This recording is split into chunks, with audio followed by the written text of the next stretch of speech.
Okay guys, if you haven't already seen the Rocks Mystery Dream video that I did with Mosh, definitely check that out. This video is elaborating on a point I made in that video where I was saying that One Piece Strong World, or more specifically Shiki, served as the prototype for basically most of the post-time skip world, and again more specifically the Yonkos.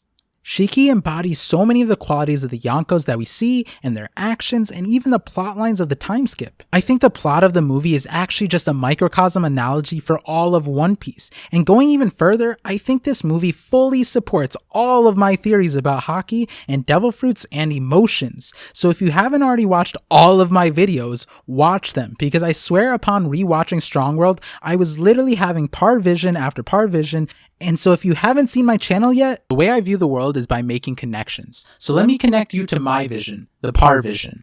I don't even know where to start with this movie because it's that connected to everything. I feel like Oda literally used this movie to test out a formula and take what was put out and improve on it, and that's what we got in the post-time skip. Let's start with the most obvious part that I mentioned in the Rocks Mystery Dream video, that Shiki primarily was a prototype for Kaido. Watch the previous video linked in the description, but to just breeze through that part, Kaido was a man who created a 20-year plan, amassed an army of Zoan Smile users, created a massive alliance, threw a party for it, had a new Onigashima project where he had a floating island that was meant to serve as the headquarters for their new operations, and in the grand scheme, wage war on the world government. Kaido was a rocks pirate that was basically king of the beast pirates. Shiki was the golden lion, and the lion's epithet is the king of beasts, and Shiki was also a rocks pirate. Shiki was also a man who created a 20-year plan, amassed an army of mutant animals, and the method of how he did this is significant. I'll talk about that in a second.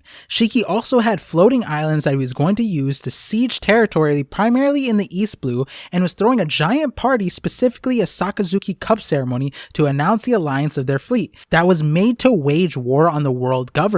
Even further than that, Shiki's aesthetic for the party was a traditional style Japanese house with screen doors and everything, and Kaido, being on Wano, had the exact same aesthetic for his castle in Onigashima. There's so many little details between the two that just lined up so well. Like, look at this little dancey dance that Shiki did when he introed himself to Nami. This is the precursor to Queen's Dance, is it not?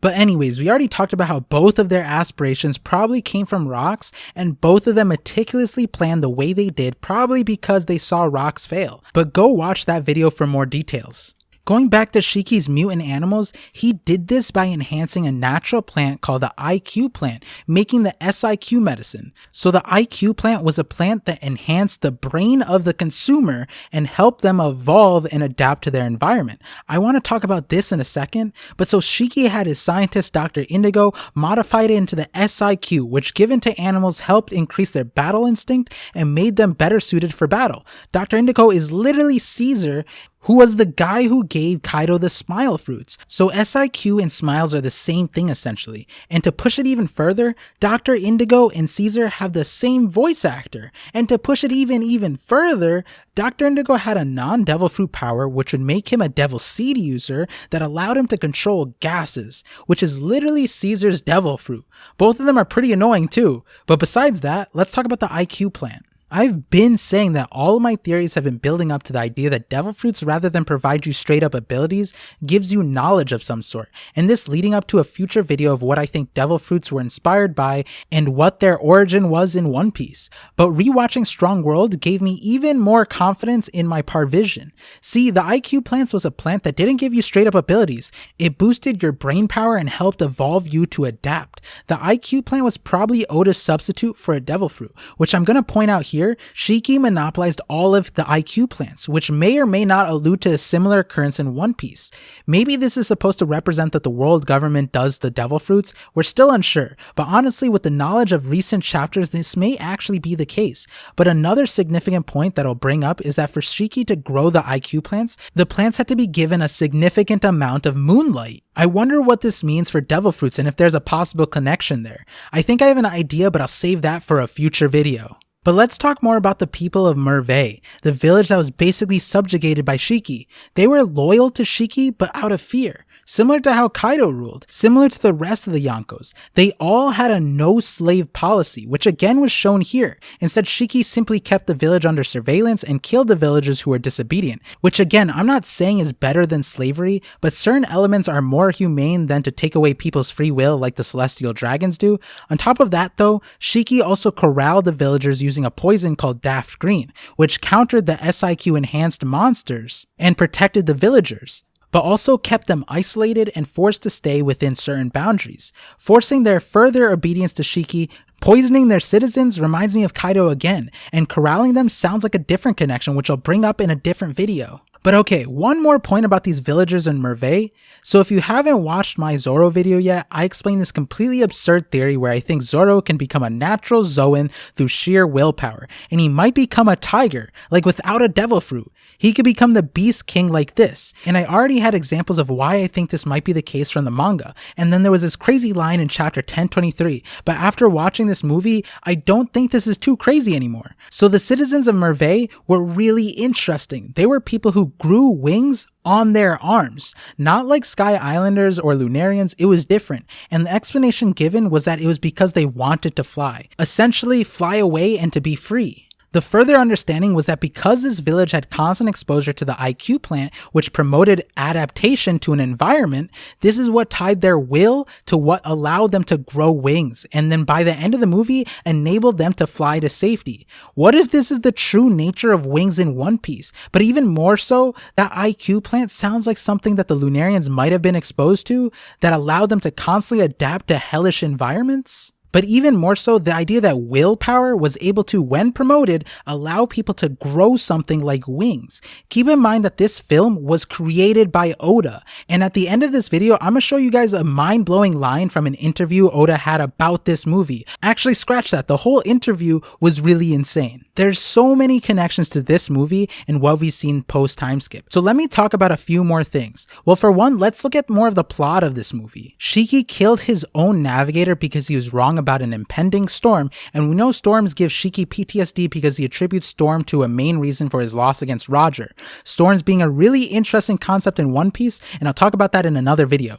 But so Shiki abducted Nami to be his navigator. Shiki was so powerful and overwhelming that he constantly bopped the Straw Hats. At first he separated the Straw Hats, but then he fought the Straw Hats, and the powers he demonstrated are things I want to talk about a little bit later in this video. But so after witnessing her friends get demolished and the sheer power of Shiki, she realized that Shiki was a foe that Luffy and them could just not handle at the moment. So she took it upon herself to join Shiki so that she could protect East Blue and the people she loved there. So basically Shiki was holding her home hostage. Though we found out later that Nami left a separate hidden message where she begs for the Straw Hats to save her anyway. Without even hearing that, Luffy is angered and goes to smash Shiki's plans up. But anyways, does this not sound like Whole Cake Island arc to you? Replace Shiki with Big Mom and Nami with Sanji. Big Mom forced Sanji to join her wedding by abducting him, and also under the guise that if he didn't do so, not only would the Straw Hats have to face the wrath of Big Mom, but also she was purportedly holding Zeph, Sanji's home, hostage. Though Sanji never explicitly communicated his desire to be saved, it was well understood, which makes the Whole Cake Island tension between Sanji and Luffy and Nami even more interesting. So not only was Shiki a prototype for Kaido, but the plot of this movie served as a prototype plot for Whole Cake Island. And you may be thinking, oh, this was just a coincidence, etc. No, this was literally Oda's first film in all of One Piece. On top of that, listen to this interview that I'll link in the description that Oda had after the movie was already made. So when asked what made Oda take on the position of the film's executive producer, Oda had a lot to say, but his summarizing line was that the head producer Shimizu at the time said to Oda, "I want the next movie we make to bring back the staff's morale and make it something that gives One Piece a fresh start, and for that I need your strength." Oda was super busy with the workload of the weekly serialized publication, and after hearing the producer's enthusiasm, he responded, "Alright, I'll just write the plot." And because Oda staked himself in this project, he decided to do all of the designs himself for the new characters and outfits, and more importantly, the animals. The amount of planning that went into this movie is crazy because Oda originally wanted Kuma to have the ship wheel stuck in his head instead of Shiki, but because he had already planned to make the Pacifista clones of Kuma, he realized he didn't want to do that hilarious detail to Kuma and instead gave it to Shiki. But on top of that, Oda basically said that this movie served as a practice for him to draw animals. By the end of this movie, he was confident and comfortable in drawing animals. He relearned how to draw living things right down to their skeletal structures, and that by drawing the animals that he did in Strong World, it greatly aided him in drawing the jailers in Impel Down, which obviously helped them get more comfortable with drawing all the Zoans and Minks, and the wonky smile users in Kaido's Beast Pirates. One specific example also besides all that was the prototype for the Kraken that Luffy subdued was literally in Strong World. Look at this guy. Also, the elephant from Strong World is literally Jack. But so at the end of the interview, when the interviewer ended the interview saying, "In conclusion, please give a few words to those reading this book and those who are eagerly awaiting the film's release." Read the response, but look at the last things Oda says here. With a theme based on heart-pounding excitement, we've worked really hard on the film. So the same way you read the manga, I think you'll be able to jump straight into the film. Furthermore, this goes for both the comic and animation. This tale is the final adventure of a 17-year-old Luffy, so burn it into your memory. The interviewer was flabbergasted and asked for clarification, and Oda said, "Nah, can't say any more than that for now, but while you look forward to what's coming down the line, I'd be really happy if you enjoyed this movie 120%.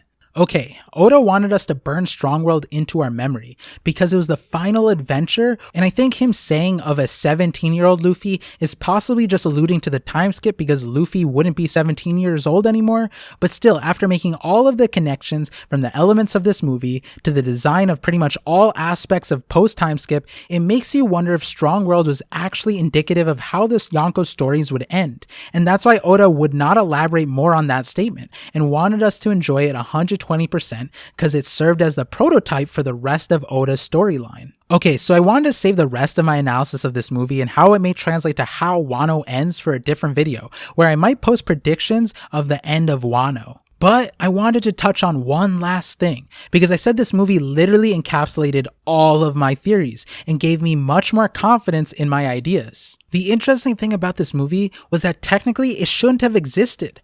Oda originally wanted to make a movie called Crystal Ship's Log, and the theme that Oda made for that movie was for it to be a tear-jerker, emotional movie. He scrapped it afterwards, but if he used Strong World as a prototype for the rest of One Piece, who's to say that emotional movie wasn't also used? Oda said he didn't use it because if a writer tries to force emotion as a goal when writing the story, it ultimately crushes the characters. So he'd rather make something where the characters naturally progress and bring about that emotion rather than force it into a plot. That being said, if you watched my Sanji video, you'd know by now I believe emotions are a huge focus for Oda, and I tied emotions to the elemental powers in One Piece. But even more than that, I think Oda tied his inspiration for emotional philosophy to the French philosopher René Descartes, who had 6 basic passions that served as the foundation for all emotions, and they were wonder, desire, love and hatred, and joy and sadness. Go watch those Sanji videos because now more than ever, I believe that Oda used emotions as a basis for elemental powers. The core passion for Descartes was actually wonder, described as our response to something surprising, novel, unusual, or extraordinary. It causes us to focus our attention to things without considering whether they are beneficial or harmful to us. Well, okay, we talked about Strong World so much already. How is this relevant?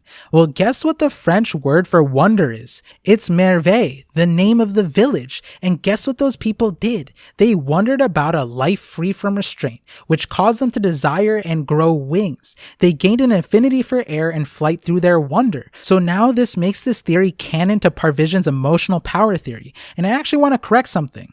I was theorizing about it in the Sanji video. I said wind might be desire, and now I think because of this situation, wonder might be wind, and desire might be lightning. The distinction being is that desire is a future-oriented response, whereas wonder seems to be more of the past and present occurrences, which fits really well and connects to One Piece and Descartes.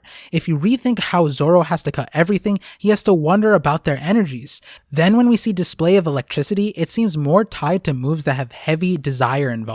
All of this now being the perfect segue into one of the craziest things, elemental haki.